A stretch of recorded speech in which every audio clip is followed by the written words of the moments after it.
नंबरचं बटन दाबा। हे जनतेचे आशीर्वाद आहेत। मागील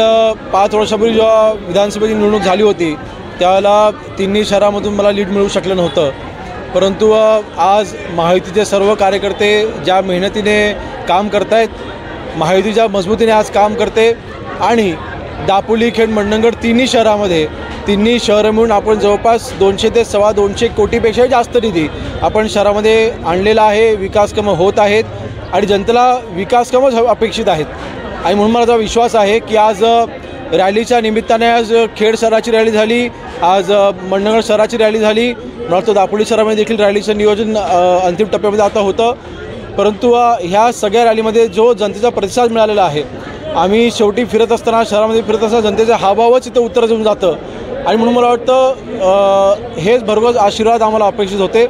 आणि येणाऱ्या 20 तारखेला ह्या आशीर्वादाचं रूपांतर, ह्या चांगल्या वातावरणाचं रूपांतर हे मताधिक्यामध्ये होईल आमचा विश्वास आहे।